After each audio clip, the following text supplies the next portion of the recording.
Hi friends, स्वागत आहे तुमचं इंडियन टेस्टमध्ये। आज मी छोलेची भाजी कशी बनवणार आहे ती दाखवते इथं। आता पटकन बनते। आपण आता रात्रभर छोले भिजवून घ्यायचं इथं, म्हणजे शिजायला पण आपल्याला मदत होते लवकर। आता 7-8 तास जर छोले भिजले तर आपण पटकन बनवू शकतो। आता इथं मी रात्रभर छोले भिजवून घेतले होते आणि त्याला व्यवस्थित मग सकाळचं बॉईल करून घ्यायचं, ज्यावेळेस आपल्याला भाजी बनवायची त्यावेळेस। आता इथं मी रात्रभर छोले भिजवलेले आहेत बघा, मस्त फुगलेत। आता याच्यामध्ये मी हळद, मीठ 1 चम्मच टाकलंय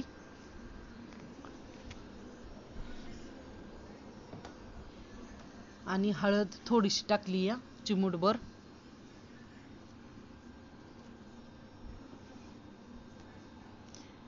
बघा आता ह्याला शिट्ट्या देऊन घ्यायच्या इथे आपल्याला। आणि थोडंसं तेल टाकलंय मी, अर्धा चम्मच, कारण ते पटकन शिजतं। बघा आता इथं कढईमध्ये मी त्याला तडका देणार आहे।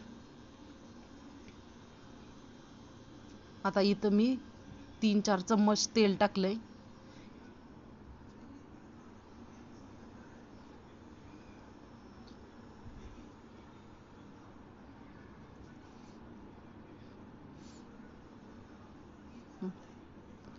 बघा आता तेल गरम झालंय।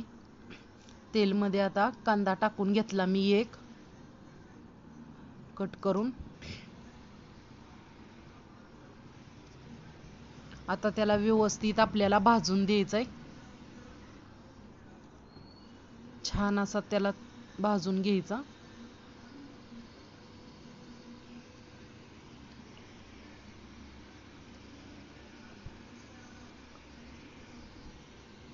बघा मस्त असा सोनेरी रंग आलाय, त्याला छान भाजून गेलाय तो।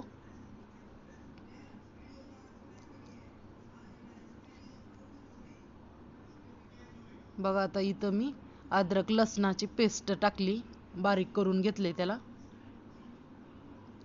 आता इथं मी टमाटर टाकलंय, एक टमाटर टाकलंय मी इथं कट करून। आता त्याला व्यवस्थित फ्राय करून घेऊया आपण।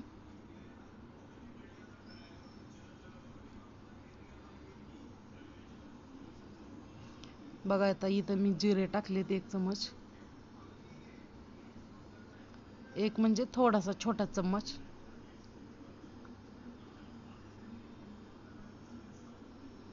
आता इथं मी अर्ध टमाटर घेतलं होतं, त्याला बारीक करून घेतलेलं आणि ते टमाटर टाकलं याच्यामध्ये, कारण त्यानं मस्त असा ग्रेव्ही तयार होते त्याच्यामुळे।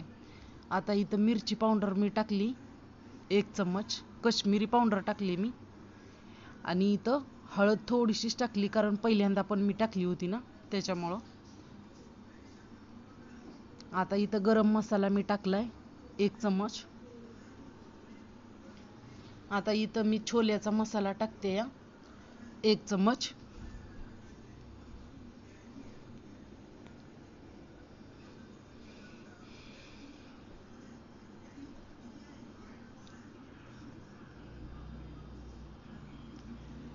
बघा आता इथं मी मीठ टाकणार नाही, कारण मी शिजवतानाच मी मीठ टाकलं होतं, कारण डबल होऊन जाईल त्याच्यामुळं इथं सांगते मी।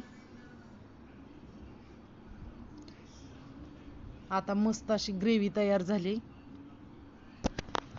आता इथं मी मिरची पावडर थोडीशी टाकून घेते। अगोदर मी नॉर्मल मिरची पावडर टाकली होती आणि आता काश्मीरी पावडर टाकते 1 चम्मच।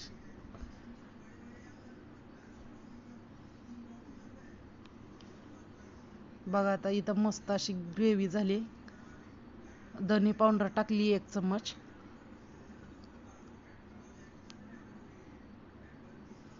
आता व्यवस्थित फ्राय करून घेतलंय। आता इथं जे मी शिजवून घेतलेले होते ना छोले, ते आता आपण याच्यामध्ये ॲड करणार आहोत। बघा आता इथं मी ॲड केलेत, सगळे टाकून घेतले त्याच्यामध्ये। आणि थोडेसे छोले आपल्याला साईडला ठेवायचे, ते शिजलेलेच, कारण त्याचं ते बारीक वाटण करायचं, बारीक करून घ्यायचं व्यवस्थित आणि ते मग ॲड करायचं. आता मी याच्यामध्ये ठेवलेत बघा. आता इथं मी छोलं ठेवलं होतं 1 चमच मोठा, ते बारीक करून घेतलंय, कारण यानं कसं आता इथं टाकून घेते बघा मी, आणि याने कसं ग्रेव्ही मस्त होऊन जाते, मस्त अशी भाजी छान बनते बघा. आता रेडी आहे इथं भाजी मस्त अशी. आणि thank you for watching video. Subscribe नक्की करा. थँक्स.